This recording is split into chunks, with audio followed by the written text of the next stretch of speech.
Olá pessoal, eu sou Jefferson Rocha, esse é o Teologia com Café. Sejam todos muito bem-vindos ao seu podcast teológico. Hoje nós iremos falar, dando aqui a sequência de número 2 à nossa série de Bibliologia, iremos falar hoje sobre um tema muito importante, que é a inerrância bíblica. A Bíblia, ela contém erros ou não? Ela contém falhas ou não? Isso que nós vamos descobrir no episódio de hoje.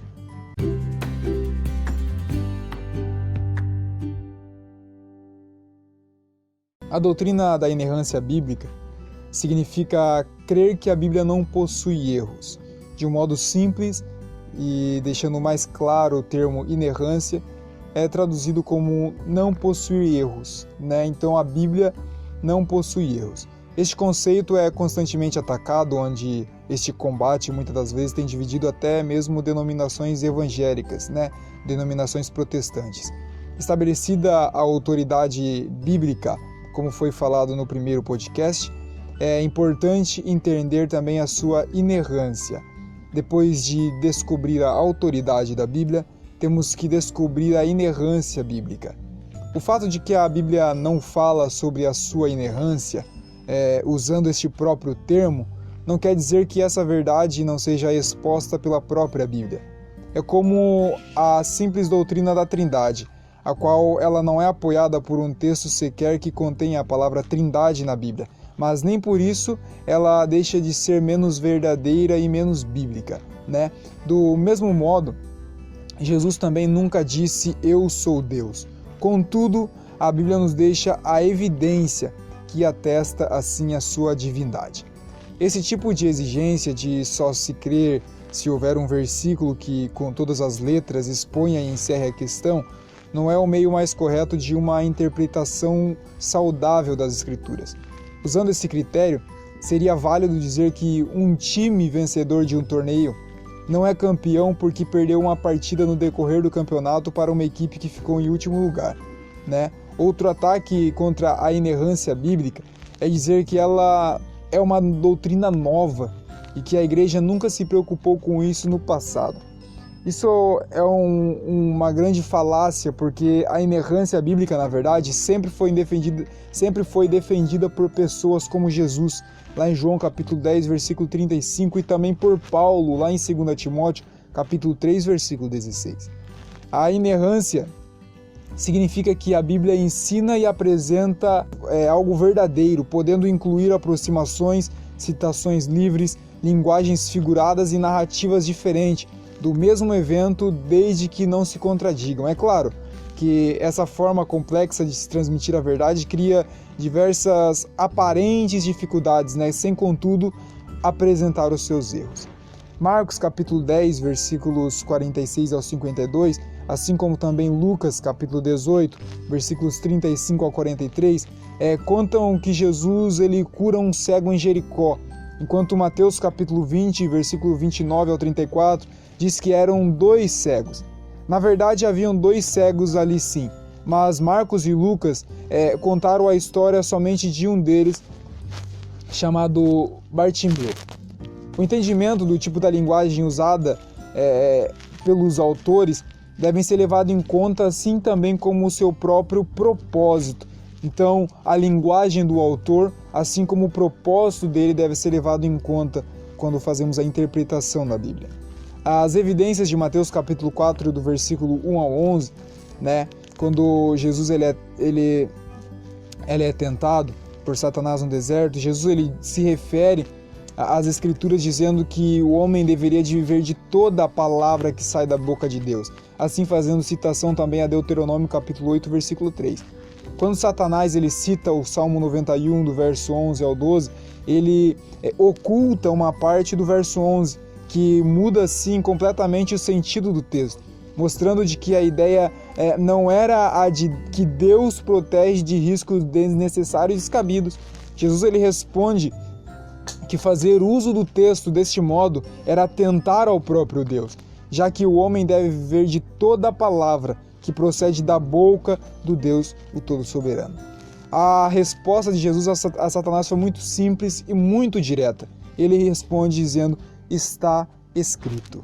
Ou seja, Jesus, assim também, ele crê que a Bíblia não possui erros e ele se defende da tentação de Satanás usando a palavra contra ele mesmo, dizendo: está escrito.